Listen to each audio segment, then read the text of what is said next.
ধারণা উনি কি আর ফিরবেন না? সিএন বুমনামা রহস্য তো আছেই, সে যেন বিদেশ যাওয়ার জন্য এত পিড়াপিড়ি চলছিল।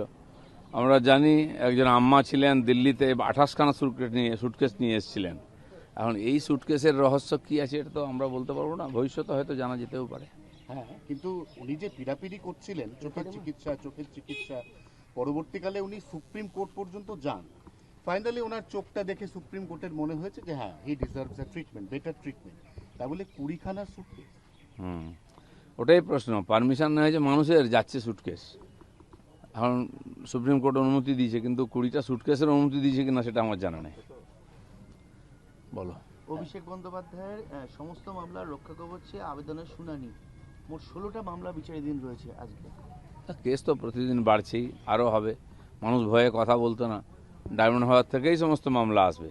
যাদের অত্যাচারিত হয়েছে, যাদের লুট হয়েছে, দোকানপাট দখল হয়ে গেছে, তো ওনারই অনুপ্রেরণাই হয়েছে, তো ধীরে ধীরে সমস্ত সামনে আসবে।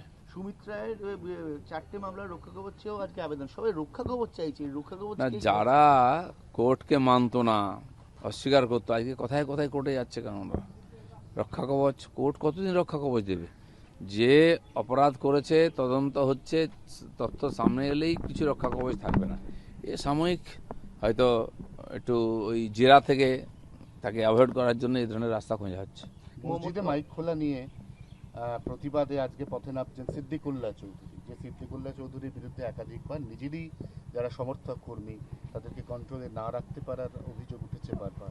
এইসব কিছু লোক আছে উটকো হঠাৎ ভেসে ওঠে, যারা হেরে ভূত হয়ে গেছে, মানুষকে খেপিয়ে একদিন যে রাজনীতি করে এসছে, মুসলমান সমাজকে ঠিকানি নিয়েছিল এরা। মুসলমানরা গত 15 বছরে কি পেয়েছে একবার হিসাব করে হোক। কেন্দ্রের পাঠানো কিছু টাকা তাদেরকে ঘুষ দেওয়া হয়েছে, একটা স্টাইপেন্ড 2জনকে 3জনকে দেওয়া হয়েছে। তারা বাধ্য আজকে অন্যের ঝান্ডার তলায় হাঁটতে। এখন তারা সবচেয়ে বেশি কনফিউজ, কোন ঝান্ডাটার তলায় হাঁটবেন, কোন ঝান্ডা হাতে নেবেন। সেজন্য মুসলমানরাও চিন্তাভাবনা করুন কাকে নেতা বলে মানবেন, যারা সত্যি সত্যি তাদের সমাজের উন্নয়নে চায়, নাকি তাদের দিয়ে রুটি সেঁকে নিচ্ছে এরকম লোককে। ককরোচ আন্দোলন বা সিজেপি আন্দোলন ঘিরে ঝাড়খণ্ড উত্তপ্ত, কিন্তু ঝাড়খণ্ড নিয়ে কারুর মুখে কোনো কথা, ইন্ডি জোটের মুখে তো কোনো কথাই নেই। ইন্ডি জোটের মুখে। দেখুন, ওখানে কোশ্চেন লিগকে নিয়ে ছাত্ররা আন্দোলন করছেন, আর তাদের সে অধিকার আছে। কিন্তু যারা দিল্লিতে নাটক করেছিল, রাজনীতিক ড্রামা হলো ওখানে মন্ত্রীকে পদত্যাগ করার জন্য, তাদের কিন্তু মাঠে দেখা যাচ্ছে না। আমার তো মনে হয় এটা ছাত্রদের আন্দোলন করার অধিকার আছে, তারা করেই থাকেন, কিন্তু এই তারা দালাল ছিল ছাত্রদের নাম করে লোককে বোকা বানিয়েছে, তারা এক্সপোজ হয়ে গেছে এই সুযোগে। রাহুল গান্ধী তার বিবৃতি দিলেন, ছাত্রদের পক্ষে বিবৃতি দিলেন, কিন্তু দিল্লিতে তিনি পৌঁছে গেছিলেন, ঝাড়খণ্ডে আসার সময় হলো না। না, সেই জন্য আসবেন হয়তো, জবাব তো দিতেই হবে, দিল্লি হোক আর ঝাড়খণ্ডই হোক। এই যে ছাত্রদের খেপিয়ে যারা রুটি সেঁকেছে রাজনীতির, তাদেরকে জবাব দিতেই হবে সমাজের সামনে। না, এটাই জিজ্ঞাসা যে দিল্লিতে গরম ঝাড়খণ্ডে নরম, এর কারণটা স্ট্যান্ড পয়েন্টটা। কারণ তাদের সরকার, আসলে কোনো না কোনোভাবে নরেন্দ্র মোদীজিকে টার্গেট করতে হবে। আর বিদেশি গডফাদারদের অঙ্গুলি হেলনে অর্থে এই সমস্ত কিছু হচ্ছে, তো নরেন্দ্র মোদীকে কোনো না কোনোভাবে টার্গেট কারোর মাধ্যমে করার চেষ্টা হচ্ছে। কিন্তু এখানকার জনতা খুবই সজাগ, তারা খুবই অভিজ্ঞ। গণতন্ত্র আজকে নয়, আমাদের এখানে যুগ যুগ ধরে আছে।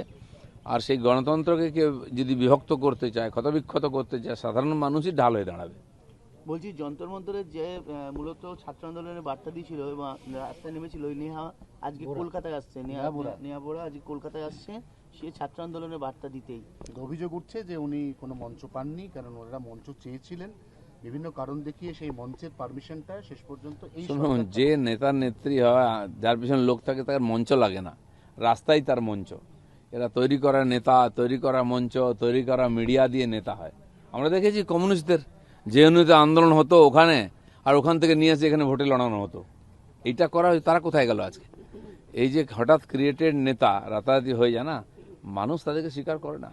গোটা কলকাতা জুড়ে গতকাল উত্তর কলকাতা স্পেশালি ভয়াবহ অবস্থা হয়েছে, ভেসে গিয়েছে রীতিমতো। বলছে যে প্রশ্ন হচ্ছে এটাই যে বোর্ড ভেঙে চলে যাওয়া, তড়িঘড়ি করে চলে যাওয়া, তার ফল কি ভুগতে হচ্ছে এখন মানুষকে? দেখুন, প্রত্যেক বছর আগস্ট সেপ্টেম্বরে বৃষ্টি হয় আর এই দুর্দশা হয়, এটা কোনো শর্টকাট সমাধান নেই। যত শহর, খালি কলকাতায় কেন বলছেন, বাকি শহরগুলো দেখুন দুর্দশা কী চলছে চারিদিকে। আর ড্রেন বন্ধ করে, পুকুর বন্ধ করে, মানুষের অবস্থা দুর্বিষহ। টাকা পয়সা দিয়ে জোর করে পারমিশন করে নিয়ে বাড়ি করে নিয়েছে। যে পুকুরগুলোতে জল জমা হতো সেই পুকুরগুলো নাই, বাইরে বেরোবার ড্রেন নাই, এবং পুরো শহরকে গ্রামাঞ্চলে বড় বড় বাড়ি করে পঞ্চায়েতের আইনের সুযোগ নিয়ে, কোনো আইন ছিল না, আমরা নতুন আইন বানাচ্ছি পঞ্চায়েতে যাতে এই ধরনের বদমাইশি না হয়। তো গ্রামের পঞ্চায়েতে বড় বড় বাড়ি করে, মানে এই যে রুরাল আর আরবানের মাঝখানে একটা শব্দ চালু হয়েছে রারবান, সেই রারবান এলাকাটা যথেচ্ছ বাড়িঘর বড় বড় ফ্ল্যাট করে রাস্তা আটকে রয়েছে, কোনো ড্রেন নেই, কোনো রাস্তা নেই। আমাদের পঞ্চায়েত বিভাগে পঞ্চায়েত এলাকায় বাড়ি করলে তার জন্য কোনো আইন ছিল না, এক পাতার একটা খালি নির্দেশিকা ছিল। একাধিক রাজ্যেতে এই ধরনের আইন তৈরি হয়েছে, কারণ গ্রামের দিকেও আজকাল বড় আবাসন তৈরি হচ্ছে, ফ্ল্যাটস তৈরি হচ্ছে, সেটা কন্ট্রোল করতে হবে। সেজন্য আমরা বিভিন্ন রাজ্যের আইনকে স্টাডি করে আর একটা আইন তৈরি করেছি, সেটা খুব সিস্টেমে দেওয়া হয়েছে, ফাইন্যান্স পর্যন্ত গেছে।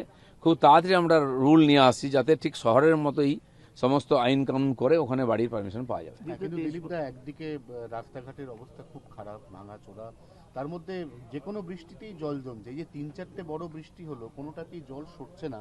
এতে তো সাধারণ মানুষের, সরকার, নতুন যে সরকার, তার উপর যে প্রত্যাশা, এটা ধাক্কা খাচ্ছে না?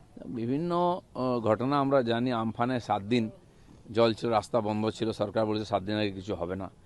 কলকাতায় বৃষ্টি হলে আর গঙ্গায় যদি বান আসে বা জোয়ার আসে, তখন জল নিকাশি ব্যবস্থা ঠিক হয় না, গঙ্গাই আমাদের মাধ্যম।